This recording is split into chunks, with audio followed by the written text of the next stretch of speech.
Examinons maintenant le programme du FNRN pour les élections législatives anticipées des 30 juin et 7 juillet 2024.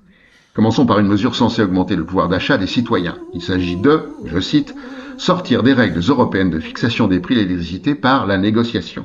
Première erreur, ce n'est pas l'Union européenne qui fixe les prix de l'électricité, mais le marché, qui permet des transactions entre producteurs d'électricité, les acheteurs en gros de cette énergie auxquels les consommateurs s'adressent.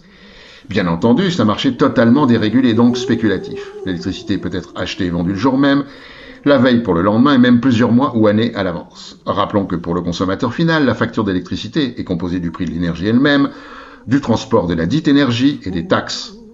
Ainsi, la hausse de 8,6% à 9,8% des tarifs d'électricité annoncés à l'époque par Bruno Le Maire provient d'une réévaluation de la taxe intérieure sur la consommation finale d'électricité, la TICFE. Sachant cela, comment donc sortir des règles européennes de fixation des prix de l'électricité alors que c'est le marché qui fixe les prix comme celui d'autres énergies, gaz, pétrole, etc. Cette proposition n'a donc aucune réalité, d'autant qu'elle propose cette sortie par la négociation, mais avec qui? L'ensemble des acteurs du marché? C'est grotesque. Si l'on veut sortir des règles de fixation des prix par le marché, il suffit de nationaliser la totalité du cycle production, transport, distribution. Le FNRN est trop attaché au néolibéralisme pour se laisser aller à cette solution, préférant pénaliser les consommateurs que les grandes entreprises de l'énergie. Enfin, la France exporte son électricité vers l'Union européenne. En effet, selon le journal Les Échos, avec 50,1 TWh d'exportation nette de courant en 2023 vers ses voisins européens, la France est la première exportatrice. En cas de sortie du marché, sans doute conviendrait-il de réserver la production française aux citoyens français. Quoi qu'il en soit, la proposition du FNRN montre l'ignorance des penseurs de ce parti qui de toute façon n'iront pas à l'encontre des intérêts des spéculateurs. Puisque le sujet est le pouvoir d'achat, considérons à nouveau les votes du FNRN donnés par le site consacré à l'Assemblée nationale, datant.fr. En ce qui concerne les salaires, le FNRN a voté contre l'augmentation du SMIC, contre l'indexation des salaires sur l'inflation.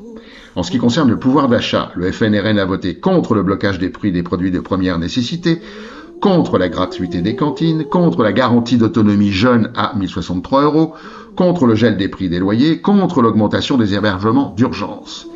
En ce qui concerne la taxation des plus fortunés, le RNFN a voté contre la taxation des yachts et des jets privés, contre la suppression de la niche fiscale du kérosène aérien, contre une taxe sur les revenus supérieurs à 3 millions d'euros, contre l'augmentation de la TVA sur les produits de luxe, contre la hausse des moyens pour lutter contre la fraude fiscale. En ce qui concerne l'accès à la culture, pour les moins fortunés, le FNRN a voté contre la gratuité des fournitures scolaires pour les plus modestes, contre l'achat de mangas avec le pass culture, contre l'augmentation du budget des universités. Enfin, en ce qui concerne les services publics qui profitent à la population, le FNRN a voté contre le recrutement de sapeurs-pompiers et la revalorisation de leurs salaires, contre 1 milliard d'euros pour la lutte contre les violences faites aux femmes. L'écart entre la réalité du vote et les discours est abyssal. La prochaine fois, nous examinerons 2 sujets obsessionnels du FNRN qui font l'objet de propositions programmatiques, l'immigration et l'insécurité. À bientôt.